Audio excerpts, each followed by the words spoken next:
is time. It is our time. So let's go fix it.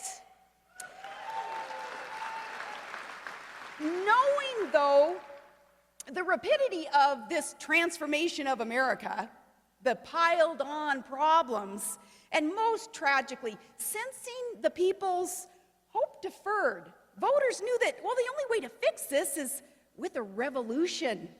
So we sought a revolutionary. We paid attention. We did our own homework versus relying on the media to vet candidates for us. We asked, who is not part of the problem? Who's got the record of success that's due respect and the attention needed to run for president? Who's got nothing to lose but knows that our very sovereignty is to gain? Who'd be beholden to no one but we, the people? Who is not for sale, not palling around with crony capitalists in bed with special interests, but screwing the American people? Who's not cuffed by the politically correct police? Well,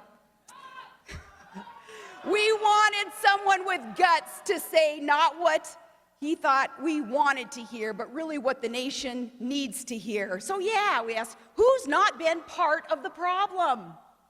Now, 8 years ago, I warned that Barack Obama's promised fundamental transformation of America, it was going to make government bigger and take more from you and give more orders from Washington and really reduce our strength in a dangerous world.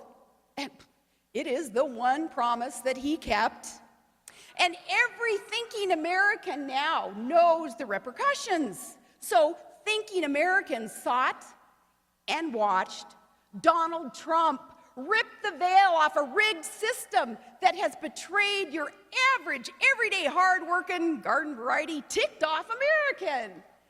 And there are more of us than the disconnected left can ever even fathom.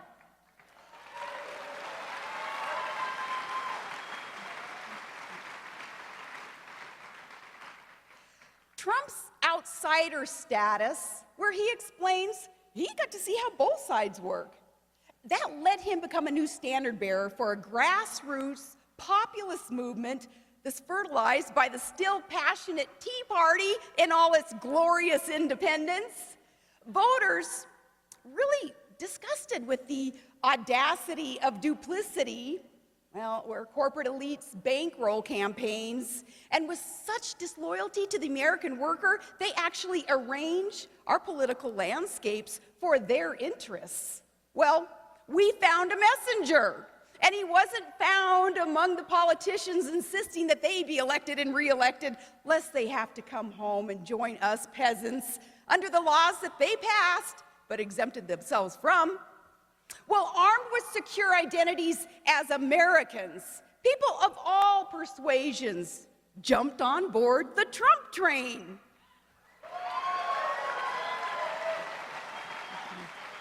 Chugging along on the primary trail, defying conventional wisdom of the, I say it with, I guess, all due respect, the loser consultants. And I term them loser consultants because they keep losing election after election after election. It's fitting.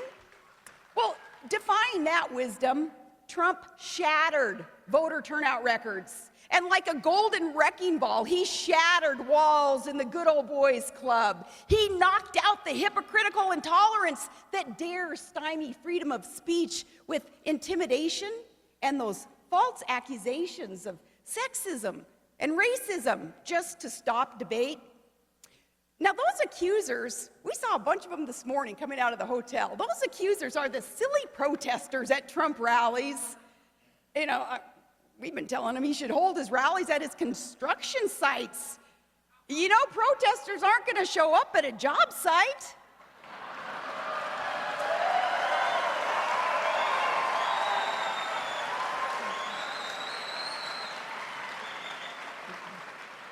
Did you know some of those rebel rousers, they're actually paid protesters? So there you go, not even president yet, and our guy's already creating jobs.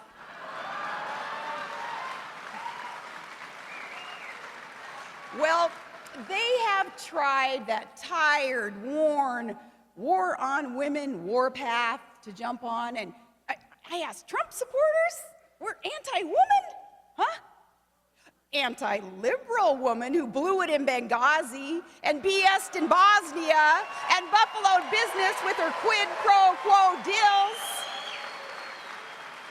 and hid emails in some dude's bathroom. That kind of woman? Yeah, sure. But women in general, certainly not.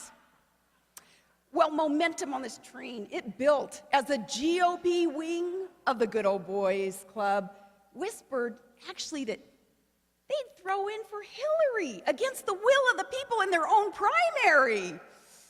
And this exposed the establishment's con game. I know none of you are a part of it, or you wouldn't be here today, again, fighting for what's right.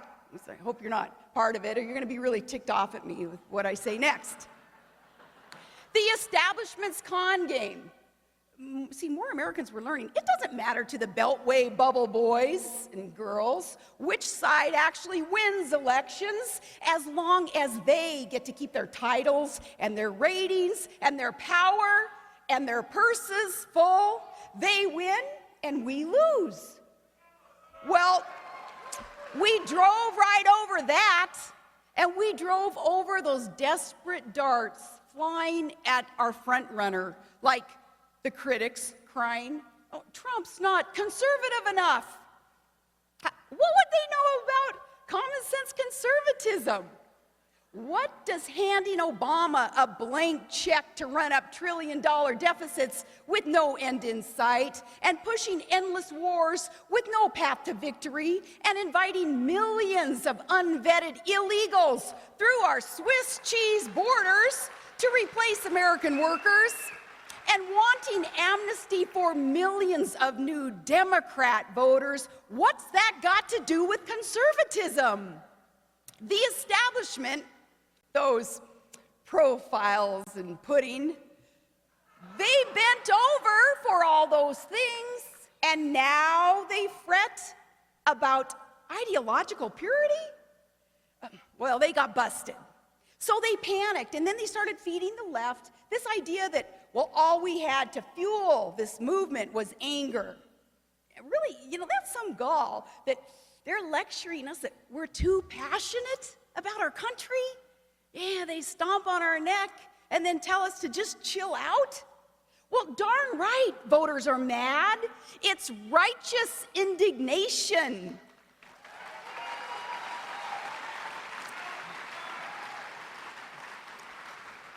But what the professional political class really can't handle is knowing really that the movement is more than anger. It's an optimistic, sensible, building up the people agenda, and that is good change. But to them, it's a threat. You know who's threatened? Those GOPers who insist that they'll never vote for their party's choice this time. They call themselves, that gang, they call themselves the never hashtag, the whatever. Okay. Oh, well, I just call them Republicans Against Trump, or RAT for short.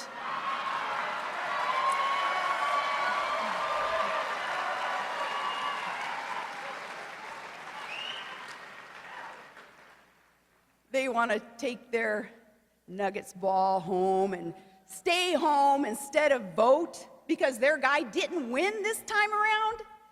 Now, I shouldn't call them thumbsuckers because they're not all bad. I'm kidding, they are. And Hillary thanks them because she cannot win without them. Folks, we're talking about our sovereignty here, our solvency and security, our entire invaluable system of law and order in a republic bought with patriots and vets, blood, sweat, and tears. This isn't a game, nor some drama to be played out on the convention stage. No, they're playing with dynamite and arming those opposed to the planks in the platform upon which Lincoln and Reagan stood. We're talking about the direction of our country, our children's future, the direction of the Supreme Court, all of this hinging on the next election. And at such a time as this, you cannot be lukewarm. We're going to take our country back, and you're either with us or you're against us.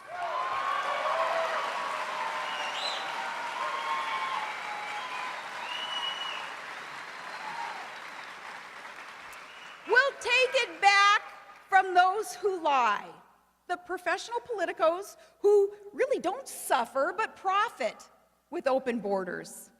They don't suffer but profit moving jobs overseas. They don't suffer but profit when lobbyists push reckless foreign policy. They profit from boondoggles like the Republicans' omnibus and Democrats' Obamacare, who give lip service to an oath in office, but really we can't even trust them right now to defend our rights. Look at the Second Amendment attacks recently. You know, after Obamacare's lie, did we not learn? His lie that, you like your doc, you can keep your doc. Now it's you like your Glock, you can keep your Glock. Well, after being beaten down and divided up, voters sought plans then to rebuild our United States. We looked for a builder. We found a builder. Trump looks up and he builds big. Ask yourself, what have his critics ever built? And Trump connects. An unabashed billionaire, not that there's anything wrong with that, yet he still respects our hard hats and steel-toed boots. He knows that men in denim built this country, but DC suits and pantsuits destroy it.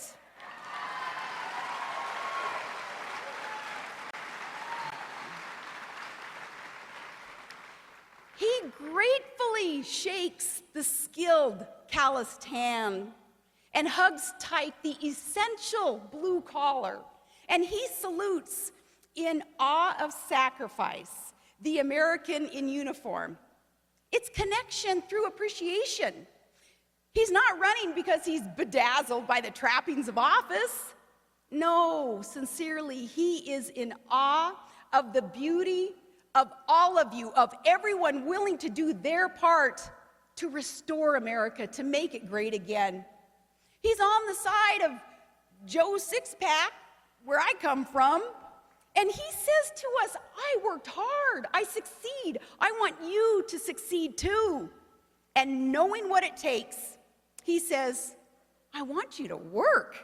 And here's how we'll do it together to make America great again. And that is the fabric of America's character, woven by work ethic and dreams and drive. That's America. And that's what the media is missing, and what the group, many participants in the group I just spoke to, that's what they're missing. They don't get it. No, we defend him, media. We defend him because he defends us. Take those, the ugly, ugly charge of racism. This is so ridiculous. Trump has been covered in the spotlight for decades. Years and years, showing so many of his friends and colleagues of every race, color, and creed, great relationships with them all. And see, the press knows that, because they're the ones who did the covering of him. And Trump was never called a racist until he decided to run against the Democrats. And that is the way, that's the way that the dirty side of this business works. Believe me. So, now, with him, we who are determined to clean up the crap spewed by hypocrites playing politics of personal destruction, no, together, we call them out. We call out the liars because we're going to make America great again. And this movement is exactly that. And this movement is about the providence honored in our Constitution. Trump is with us in withholding the oath, swearing to uphold what it is that has created our declarations of liberty. Trump will put America first to strengthen us even as